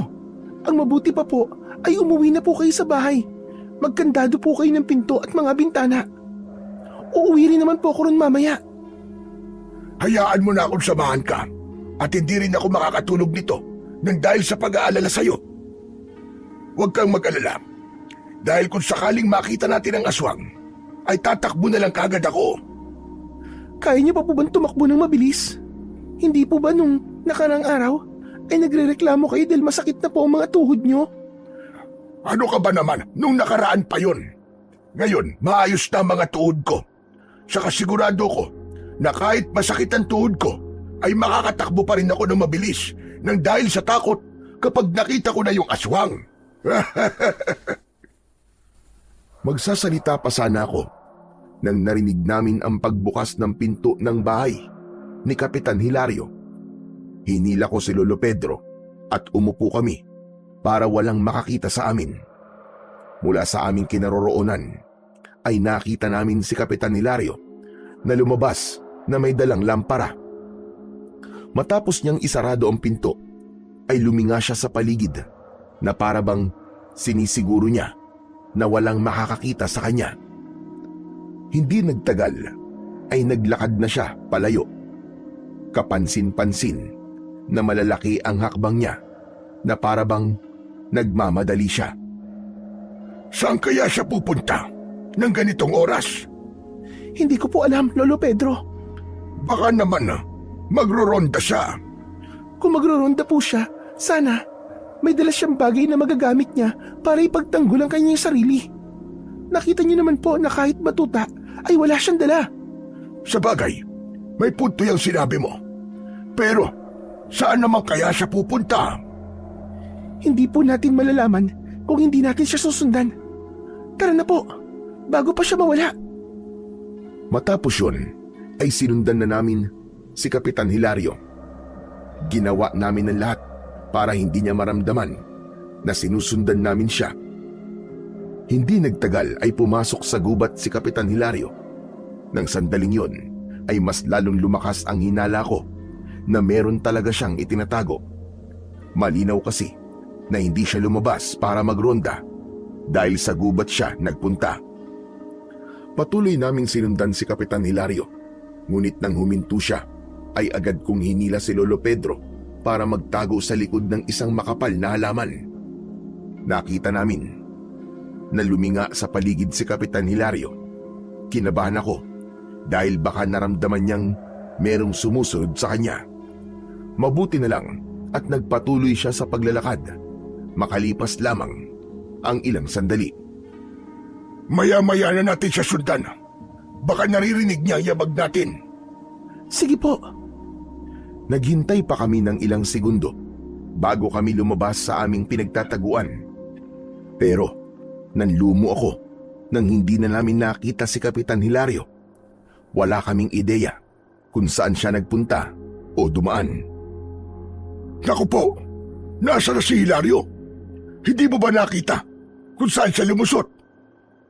Hindi po eh. Parang ang bilis niyang nawala. Pasensya ka na. Dapat pala sumunod na kagad tayo sa kanya kanina. Ayos lang po, Lolo Pedro. Kung sumunod po kagad tayo sa kanya kanina, ay baka nahuli niya na tayo. Ang mahalaga ay nalaman po natin na nagpupunta siya rito sa gubat ng ganitong oras. Ang kailangan na lang po natin gawin ay alamin kung ano po ang ginagawa niya rito. Hindi ba sabi mo sa akin nun ay pumasok si Hilario doon sa kuweba? Hindi kaya doon siya papunta? Tama po kayo. Tara, pumunta na po tayo ron ngayon. Nagmamadali kaming naglakad ni Lolo Pedro patungo sa direksyon ng kinaroroonan ng kuweba. Mabuti na lang at bilog ang buwan ng gabing yon, kaya kahit paano ay may liwanag ang aming paligid. Dahil kung hindi, mahihirapan talaga kami na malaman ang tamang daan papunta sa kuweba. Nang malapit na kami sa kuweba, ay natigilan kami nang marinig namin ang malakas na pagsigaw ni Kapitan Hilario. Sa klase ng sigaw niya ay para bang nasaktan siya. Nahihintakutang nagkatinginan kami ni Lolo Pedro. Si Kapitan Hilario po yun, di ba? Siya nga, hindi kaya inatake na siya ng aswang? Sa tingin ko po, ay sa kuweba nanggagaling ang sigaw na yon. Nagmamadali kaming tumakbo ni Lolo Pedro papunta sa kuweba. Wala ang mga batong nakaharang sa bunganga ng kuweba, kaya naman sigurado ko na nasa loob nun si Kapitan Hilario. Pagpasok namin dun, ay nakita namin ang lampara ni Kapitan Hilario na nasa lupa. Kinuha yun ni Lolo Pedro at maingat kami na naglakad. Muli naming narinig ang pagdaing ni Kapitan Hilario. Inihanda ko ang sarili ko sa posibilidad na naroroon din ang aswang. Hindi nagtagal ay nakita na namin si Kapitan Hilario. Nakahiga siya sa lupa. Duguan siya at puno ng kalmot at kagat ang kanyang buong katawan. Nagmamadali kaming lumapit sa kanya. Anong ginagawa niyo rito? Umalis na kayo! Nakita po namin papunta kayo rito, kaya sinundan ka namin. Kailangan niyo pong madala kagad sa baryo para magamot ang mga sugat niyo. Pabayaan niyo na ako. Kaya kong sarili ko, umalis na kayo! Hindi ka namin pwedeng iwanan sa kalagayan mo ngayon, Hilario. Sabihin mo sa amin, inatake ka ba ng aswang? Hindi. Isang mabangis na hayop ang may gawa nito sa akin. Tama lang pagsisinungaling mo, Kapitan. Alam kong alam mo na may aswang dito. At alam ko rin na may dahilan kung bakit ka pumupunta sa kuwebang ito. Kaya sabihin mo, anong ginagawa mo rito? Sino ka? Para sagutin ko ang tanong mo na yan, ha? Wala kayong makukuha sagot sa akin. Magmamatigas ka pa rin ba? Kahit huling-huli ka na namin na meron kang hindi sinasabi sa amin lahat. Sige, ganito na lang. Huwag mong sagutin ang tanong ko. Pero ipapaalam ko sa mga tao na nagpupunta ka sa kuwebang ito kahit pinagbabawalan mo lahat na magpunta rito. Sigurado ako na mapupukaw ang atensyon ng mga tao at sila mismo magpupunta rito para malaman nila ang kasagutan sa tanong ko sa'yo. Biglang lumambot ang ekspresyon ng muka ni Kapitan Hilario dahil sa mga sinabi ko. Bumakas ang takot sa kanyang muka at alam ko na naisip niya na posibleng mangyari ang sinabi ko. Mas lalo kong tinapangan ng aking muka para maramdaman niya na hindi ako nagbibiro. Nagulat kami ni Lolo Pedro nang biglang humagulgol si Kapitan Hilario. Sinabi ko naman sa kanya na wag muna siya mambibiktima ng mga tao dahil marami nang naniniwalang may aswang sa baryo natin. At sabi ko sa kanya, hintayin muna niyan tuluyang maniwala ulit ang mga tao na mabangis na hayop ang may kagagawan sa pagpatay bago siya muling umatake. Pero nagalit siya sa akin. Inatake niya ako at saka siya umalis. Sinong tinutukoy mo na umatake sa'yo? Ang aking anak, si Henry. Si Henry? Pero patay na ang anak mo. Hindi ba namatay siya nung sanggol pa lamang siya? Hindi, Lolo Pedro. Hindi totoo namatay ang anak ko. Sinabi ko lang yun sa lahat para maitago ko siya sa inyo. Ang totoo kasi yan ay isang aswang. Ang aking asawa, nung nagbuntis siya ay umasa kami na hindi mamamana ni Henry ang pagiging aswang niya. Pero nabigo kami. Sanggol pa lamang si Henry ay nakitaan ko na siya ng senyales na isa siyang aswang. Nang nagkaisip siya ay itinago ko na siya sa kuwebang ito dahil hindi siya ligtas sa bahay namin. Kung ganun, yan pala ang dahilan kung bakit pinagbabawalan mo kaming magpunta sa kuwebang ito. Pero hindi mo ba naisip ang peligrong dala ng ginawa mo, ha, Hilario? Nang dahil sa anak mo, ay maraming buhay ang nawala. Masisisi niyo ba ako? Isa akong tatay na nagmamahal sa kanyang anak. Kung ikaw pa nasa katayuan ko, anong gagawin mo, Mang Pedro? Anong gagawin mo? Hahayaan mo na lang ba? Nakatakutan at patayin ng mga tao ang anak mo dahil isa siyang aswang? Nang sandaling yun, ay naintindihan ko na ang lahat. Maging ang pagtatago ni Kapitan Hilario sa kanyang aswang na anak ay naunawaan ko Pero kahit santig ng anggulo ay mali pa rin ang kanyang ginawa. Tama si Lolo Pedro. Maraming tao ang namatay dahil sa aswang. Maraming pamilya ang naulila at kailanman ay hindi na makakasama ang mahal nila sa buhay. Habang patuloy sa pag-iyak si Kapitan Hilario, ay tumayo ako at mahigpit kong hinawakan ang itak. Kapitan, sabihin mo sa akin, saan nagpunta ang anak mo? Saan nagpunta ang aswang? At bakit gusto mo malaman kung nasan siya? Patawarin niyo ako, Kapitan. Pero kailangan nang mawala ang anak niyo. Kailangan na siyang mamatay. Hindi niyo ba naisip na maging kayo ay hindi na rin ligtas sa kanya? Kayo ang tatay niya, pero nagawa pa rin niya kayong atakihin. Sigurado ako na hindi magtatagal ay pati kayo papatayin na rin niya. Marami na akong aswang na nakaharap at sigurado ako na ang anak mo ay isang uri ng aswang na hindi kayang pigilan ng kanyang sarili kapag nagugutom siya. Tumigil ka! Hindi ako papayag. Napatayin mo ang anak ko! At gugustuhin mong mas marami pang mamatay sa baryo mo, ganun ba? Hindi ba ikaw ang kapitan? Ikaw ang dapat nangunguna na magprotekta sa amin. Pasensya na, Kapitan. Alam kong masakit para sa ito. Pero ito lang ang tamang gawin. Lolo, tara na po. Hanapin na po natin ang aswang. Hindi! Wag! Huwag niyo sasaktan ang anak ko. Pag ginawa niyo yun, ako ang makakalaban niyo! Hindi namin pinakinggan ang banta ni Kapitan Hilario sa amin. Dahil sa sugatan siya, ay hindi niya magawang makatayo. Nang nakalabas na kami ni Lolo Pedro ng kuweba, ay iniharang namin ang mga bato sa bunganga nun para pansamantalang hindi makalabas si Kapitan Hilario. Naisip ko na maaaring sa sandaling yon ay umaatake na ang aswang sa mismong baryo. Kaya doon kami nagpunta. Hindi nga ako nagkamali. Dahil nang malapit na kami sa baryo, ay nadinig na namin ang sigawan ng mga tao at pagtangis ng kabataan. Mabilis akong tumakbo at doon ko nakita ang aswang na inaatake ang isang lalaki sa gitna ng daan. Habang tumatakbo ako papalapit sa aswang, ay hinawakan ko ang aking anting-anting ng maigpit. Nang maramdaman ko ang bagyang pag-iinit nun, ay alam ko na handa na akong makipaglaban.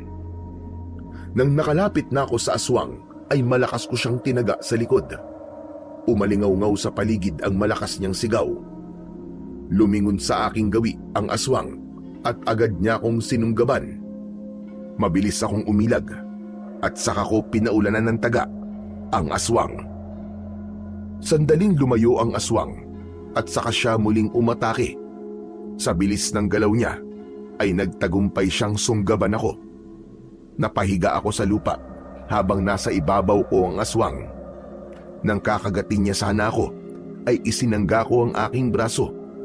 At dahil sa naritwalang ko na ang aking anting-anting, ay halos hindi bumaon ang kanyang mga pangil sa aking balat. Nagulat naman ang aswang at sinamantala ko ang pagkakataon na yon. Itinarak ko kagad ang matalim kong itak sa kanyang tiyan at gumulong ako pakaliwa para makawala ako sa ibabaw niya. Agad akong tumayo at saka ko ibinaon ang itak sa likod ng aswang. Nagulat ako nang may tumulak sa akin. Muntik pa nga akong matumba pero mabilis din akong naalalayan ni Lolo Pedro. Nalaman ko na si Kapitan Hilario pala ang tumulak sa akin. Napagtanto ko na matindi ang kagustuhan niyang iligtas ang anak niyang aswang dahil kahit sugatan siya ay pinilit niya pa rin na makalabas sa kuweba at sundan kami. Umiiyak na niyakap ni Kapitan Hilario ang duguan at sugatang aswang. Parang awa mo na, Irene. Tama na, tama na. Huwag mo papatayin ang anak ko. Maawa ka sa kanya. Tama na. Hindi ako nakapagsalita. Bigla akong nagkaroon ng pagdadalawang isip. Tao pa rin ako at may awa pa rin akong nararamdaman. Hindi ko napigilan ang maluwa dahil naramdaman ko ang labis na pagmamahal ng isang ama na si Kapitan Hilario sa kanyang anak, kahit isa yung aswang. Huwag kang mag-alala, anak. Nandito si tatay. Gagamutin kita. Mabubuhay ka pa, anak ko. Hindi kita pababayaan. Mahal na mahal kita. Mahal na mahal kita, anak. Ngunit sa hindi inaasahang pangyayari, biglang naging mabangis ang aswang. Sinakmal nito ang leeg ni Kapitan Hilario. Doon na ako nagdesisyon na tapusin ang buhay ng aswang. Hinila ko si Kapitan Hilario sa aswang at saka ko itinarak ang itak sa tapat mismo ng puso nito. Napanganga ang aswang at kasabay ng pagbulwak ng dugo sa kanyang bibig ay ang pagbagsak niya sa lupa.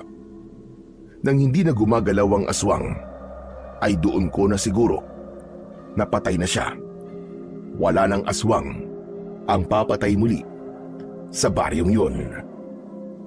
Hindi nagtagal ay dumagsa ang mga tao sa aming kinaroroonan. Unti-unting pumalibot ang mga tao sa amin. Lahat ay hindi makapaniwala sa kanilang nasaksihan. Habang si Kapitan Hilario naman ay pilit na gumagapang papalapit sa kanyang anak kahit parang naghihingalo na siya. Nang nahawakan niya ang kamay ng anak niyang aswang, ay doon na siya tuluyang nawalan ng ulirat. Diyos ko! Mga kasama! Kailangan natin madala sa ospital si Kapitan Hilario. Sinong may tricycle dyan o kung ano mang sasakyan? Bilisan nyo! Tulungan nyo kami rito! May ilang tao na kumilos at hindi nagtagal ay nagdala kay Kapitan Hilario sa ospital gamit ang tricycle. Nanatili akong nakatingin sa walang buhay na katawan ni Henry na isang aswang. May lungkot sa mga mata ko. Irene, bakit parang hindi ka masaya na nagtagumpay ka na patayin ng aswang? Masaya naman po ako, Lolo Pedro. Pero alam ko po kasi na sa pagkamatay niya ay isang puso ng isang tatay ang nawasak.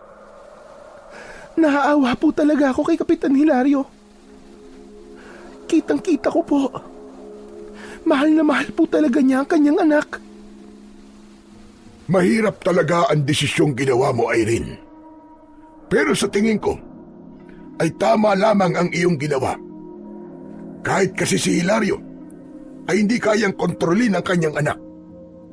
Isipin mo na lang na simula sa gabing ito ay wala nang mamamatay nang dahil sa aswang niyang anak. Ang mabuti pa ay umuwi na tayo. Alam kong napakahaba ng gabing ito para sa ating lahat at kailangan na nating magpahinga. Tara na, Irene.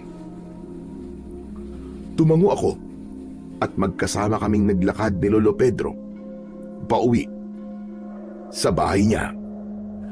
Makalipas ang ilang araw ay nabalitaan namin na nakalabas na ng ospital si Kapitan Hilario. Pero hindi siya nagbalik sa baryo matapos na mabunyag ang kanyang lihim na matagal na iningatan. Sa tulong naman ni Lolo Pedro ay muling nagkaroon ng direksyon ang buhay ko. Tinanggap niya ako na parabang tunay niyang apo at sa bahay niya ay muli kong naramdaman ang magkaroon ng totoong pamilya na merong nag-aaruga at nagmamahal. Sa mga nangyari, natutunan kong minsan ay kailangan kong gawin ang isang bagay kahit pa may masasaktan, kung yun naman ang magliligtas sa mas nakararami. Naniniwala rin ako na hindi pa yon ang huling pakikipaglaban ko sa mga kampon ng kadiliman tulad ng aswang. Kaya palagi akong naghahanda Nangako ako sa akin sarili na palagi kong ipagtatanggol sa puwersa ng kadiliman ang baryong tumanggap sa akin bilang isang antingera na dating palaboy. Sa kwentong inyong napakinggan ay pinapakita ni Kapitan Hilario na malinaw na ang kanyang katauhan ay hinubog hindi ng kapangyarihan o ng tungkulin, kundi ng walang kondisyong pagmamahal ng isang ama sa kanyang anak. Matagal niyang itinago at ipinaglaban ng kanyang anak kahit pa ito'y isang nilalang na kinatatakutan ng marami, sapagkat sa kanyang mga mata, anak pa rin itong karapat-dapat na mahalin at ipagtanggol. At nang mabunyag na nga na ito'y isang aswang at malaman ang katotohanan at mapatay, naglaho na ang lahat ng lakas ng kapitan para ipagpatuloy ang kanyang panunungkulan. Sa likod ng pag-alis na yon, nanatili ang isang mapait ngunit makapangyarihang katotohanan na ang pagmamahal ng isang ama ay hindi nasusukat sa anyo, sa dugo o kapalaran, kundi sa tibay ng pusong handang magmahal kahit sa gitna ng pinakamadilim na katotohanan.